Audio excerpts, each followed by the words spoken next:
ಆ ಉಳುವೆಲ್ಲ ಮನು ಅಂತ ಆಯ್ತು ಅಂತ ಡಾಕ್ಟ್ರ್ ಕೇಳ್ರಿ ಹೇಳ್ತಾರೆ. ಏನಂತ ಇಲ್ಲಿ ಕೂತಾರ ಡಾಕ್ಟ್ರು, ತಲೆನೋವು ಏನ್ ತಲೆನೋವು, ಅಲ್ಲಿ ಕೀಟಗಳು ಬಾಧಿಸ್ತಾ ಇರ್ತವೆ. ಹಿಂಗೆ 21 ಲಕ್ಷ 84 ಲಕ್ಷ ಜೀವರಾಶಿಗಳಲ್ಲಿ ಆತ್ಮ ಅನ್ನತಕ್ಕಂಥದ್ದು ಬಂದದೆ. ಈ ಆತ್ಮ ಕಡೆಯದಾಗಿ ಬರುವಂಥದ್ದು ಮಾನವ ಜನ್ಮ. ಅಕ್ಕಮಹಾದೇವಿ ಹೇಳ್ತಾಳೆ, ಬಂದೆ ಬಂದೆ ಬಾರದ ಯೋನಿಯಲ್ಲಿ ಬಂದೆ, ಇಂದಡ ಜನ್ಮ ಏನಾದಡಾಗಲಿ ಈ ಜನ್ಮದಲ್ಲಿ ಕಾಯೋ ಚೆನ್ನಮಲ್ಲಿಕಾರ್ಜುನ. ಅಂದ್ರೆ ನಾನು 80 ಲಕ್ಷ ಯೋನಿಯಲ್ಲಿ ಬಂದೆ. ಎಲ್ಲೆಲ್ಲಿ ಚೋಳು ಬಸರಾಗ್ತದೆ ಅದಕ್ಕೆ ಯೋನಿ ಇಲ್ಲ. ಹೊಟ್ಟೆಯನ್ನು ಹೊಡೆದು ಬೆನ್ನನ್ನು ಹೊಡೆದು ಮರಿಯನ್ನು ಕೊಡ್ತದೆ, ಸಾಯ್ತದೆ.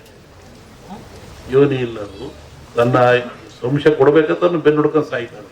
ಹಾಗೆ ಇಂತಹ ಯೋನಿಯಲ್ಲಿ ನಾನು ಬಂದಿದ್ದೀನಿ, ಈಗ ಮನುಷ್ಯನಾಗಿ ಕಡೆಯ ಜನ್ಮಕ್ಕೆ ಬಂದಿದ್ದೀನಿ, ಇಲ್ಲಿ ಕಾಪಾಡು ಭಗವಂತ ಕಾಪಾಡು. ಇಲ್ಲಿ ಏನ್ ಮಾಡ್ತಾ ಇದ್ದೀರಿ ನೀವು? ಎಲ್ಲಿಂದ ಬಂದೆ, ಯಾತಕ್ಕೆ ಬಂದೆ, ಎಲ್ಲಿಗೆ ಹೋಗ್ತಾ ಇದ್ದೀಯಾ, ಈ ಚಿಂತನೆ. ಎಲ್ಲ ಜನ್ಮದಲ್ಲಿಯೂ ಮಾತಾಡೋದಿರಲ್ಲ, ವಿವೇಕ ಇರಲ್ಲ, ಜ್ಞಾನ ಇರಲ್ಲ. ಆದರೆ ಈ ಜನ್ಮದಲ್ಲಿ ಮಾತ್ರ ಎಲ್ಲವೂ ಇರ್ತದೆ. ಯಾವುದನ್ನು ತಿನ್ನಬಾರದು, ಯಾವುದನ್ನು ತಿನ್ನಬೇಕು, ಯಾವುದನ್ನು ನೋಡಬೇಕು, ಯಾವುದನ್ನು ನೋಡಬಾರದು, ಯಾವುದನ್ನು ಆಡಬೇಕು, ಯಾವುದನ್ನು ಆಡಬಾರದು. ಈ ಚೇತನ ಶಕ್ತಿ ಭಗವಂತ ಮನುಷ್ಯನಿಗೆ ಕೊಟ್ಟಿದ್ದಾನೆ. ಆದರೆ ಇಂಥ ಮನುಷ್ಯನ ಹಾಳು ಮಾಡ್ಕೊಳ್ತಾ ಇದ್ದಾನೆ. ಹೀಗಾಗಿ ಭವ ಮತ್ತು ಬಂಧನ ಮನುಷ್ಯನನ್ನು ಕಾಡ್ತಾ ಇದ್ದೇವೆ.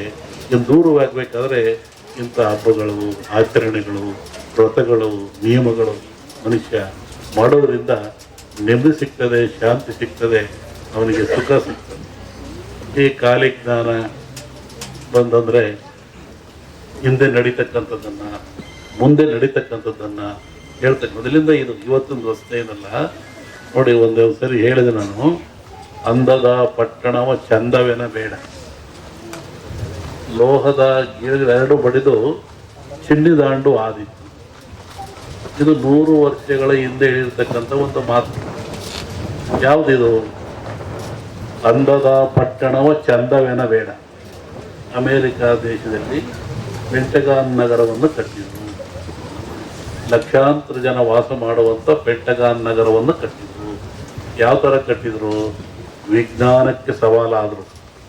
ಮಳೆಯಿಂದೇನಾಗಬಾರ್ದು, ಗಾಳಿಯಿಂದೇನಾಗಬಾರ್ದು, ಭೂಮಿಯಿಂದೇನಾಗಬಾರ್ದು, ಅರ್ತಿ ಎಂದು ಒಟ್ಟಿಗೆ ಈ ವಿಜ್ಞಾನದಿಂದ ಯಾವುದೇ ತೊಂದರೆ ಆಗಬಾರದಂಗೆ ಆ ನಗರವನ್ನು ಕಟ್ಟಿದರು. ಅಂದದ ಪಟ್ಟಣ ಚಂದವೆನ ಬೇಡ. ಏನಾಯಿತು ಮುಂದೆ? ಲೋಹದ ಗಿಳಿಗಳೆರಡು ಬಡಿದು ಚಿನ್ನಿದಾಂಡಾಯಿತು. ನಮ್ಮ ಮಡಿಲಿ ಚಿನ್ನಿದಾಂಡು ಅಂತ ಆಡ್ತಾರೆ. ಹೊಡೆದ ಕೂಡಲೇ ಚೂರು ಚೂರು ಆಗ್ಬಿಡ್ತದೆ. ಆ ಶಕ್ತಿ ಚಿನ್ನಿದಾಂಡು ಸಿಗ್ತದೆ, ಯಾವಕ್ಕೂ ಇಲ್ಲ. ಒಂದು ಮಾಯಮರಕ್ಕೆ ಕೊಡಿದ್ರೆ ಅದ ಹೊಡೆದಾಕ್ಬಿಡುತ್ತೆ. ಹಾಗೆ ಅಂತಹ ಒಂದು ಚಿನ್ನಿದಾಂಡು ಶಬ್ದವನ್ನು ಬಳಸಿದರು. ಯಾವುದ ನೋವುಗಳು?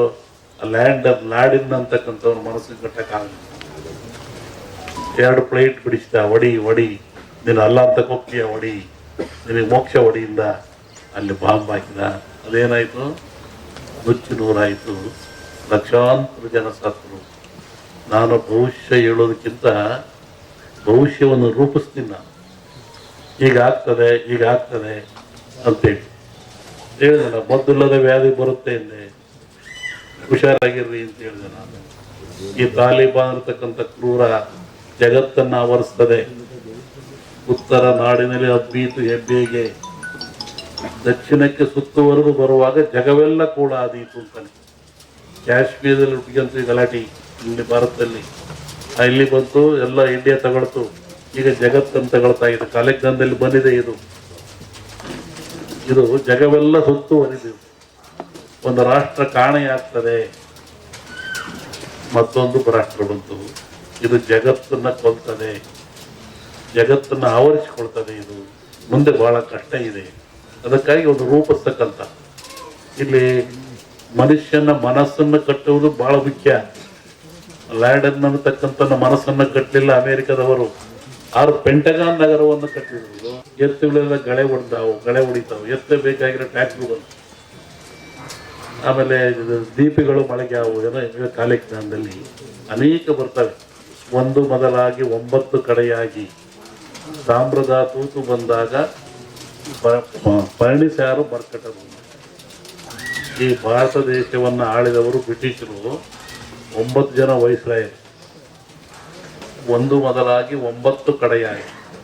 ಮತ್ತು ಇವರು ಯಾವಾಗ ಹೋಗ್ತಿರೋ ಕಾಲಕ್ಕೆ ನಾನು ಹೇಳಿರು, ತಾಮ್ರದ ತೂತು ಬಂದಾಗ ಅವಾಗ ತಾಮ್ರದ ತೂತು ಬಿಲ್ಲೆ ಅಂತ ಈಗಿಲ್ಲ, ಅವಾಗ ಅಂದಾಗೆ ಅದು ಸಿಗ್ತಾ ಇತ್ತು. 47ನೇ ಇಸ್ವಿಯಲ್ಲಿ ತಾಮ್ರದ ತೂತು ಬಿಲ್ಲೆ ತಂದರು. ತಾಮ್ರದ 1 ಕಾಸು 3 ಕಾಸು ಕರೀತಾರಲ್ಲ ನೋಡ್ರಿ. ಅವಾಗ ಹೋಗುತ್ತೆ ಅದು ಕಾಲಜ್ಞಾನ ಹೇಳಿದ್ರು, ಅವಾಗ ಹೋದ್ರು ಅವ್ರು ದೇಶ ಬಿಟ್ಟವರು. ಹೀಗೆ ಕಾಲಜ್ಞಾನದಲ್ಲಿ ಬರುವುದನ್ನ, ನಡೆದದ್ದನ್ನ, ಆಗದನ್ನ ಹೇಳೋ ಶಕ್ತಿ ಇದೆ. ಕಟ್ಟೆ ಇಲ್ಲದ ಬಾವಿ ಹುಟ್ಟಿ ನೆಟ್ಟನಿ ಸುರಂಗವ ಕರೆದು ಗಟ್ಟಿ ಭೂಮಿ ಬಟ್ಟ ಬಯಲಾಯಿತು. ಹಿಂದೆ ಬಾವಿ ಮಾಡಬೇಕಾದ್ರೆ ಕಟ್ಟೆ ಕಟ್ತಾ ಇದ್ರು, ಸೋಪಾನ ಹಾಕ್ತಾ ಇದ್ರು, ನೀರು ತರ್ತಾ ಇದ್ರು, ಒಂದು 40 ಅಡಿ ಬರೋದು. ಈಗ ಆತ ಬಾವಿನೇ ಇಲ್ಲ.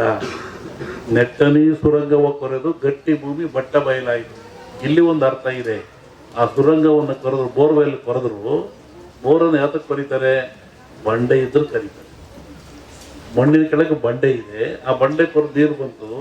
ಒಂದು ಬಂಡೆಯನ್ನು ನೋಡಿಬೇಕಾದ್ರೆ 4 ತೂತು ಹಾಕಿದ್ರು ಬಂಡೆ ಹೋಗ್ತದೆ. ಜಗತ್ತಿ ಪ್ರಳಯ ಅಂದ್ರು, ಭೂಮಿ ನಡುಗುತ್ತೆ ಅಂದ್ರು, ಮುಳುಗುತ್ತೆ ಅಂದ್ರು. ಅದೇ ಈ ಕೋಟ್ಯಾಂತರ ಬಿಲಿಯನ್ ಬಂಡೆ ಬೋರ್ಗಳನ್ನು ಹಾಕಿಬಿಟ್ಟಿದ್ದಾರೆ. ಈಗ ನಿಮ್ಮೂರಿಗೆ 1000 ಬೋರ್ಗಳಾಗಿದ್ದಾವೆ. ಕೊರೆಯೋದ್ರಿಂದ ಕೆಳಗಿನ ಬಂಡೆ ಲೂಸ್ ಆಗ್ತದೆ,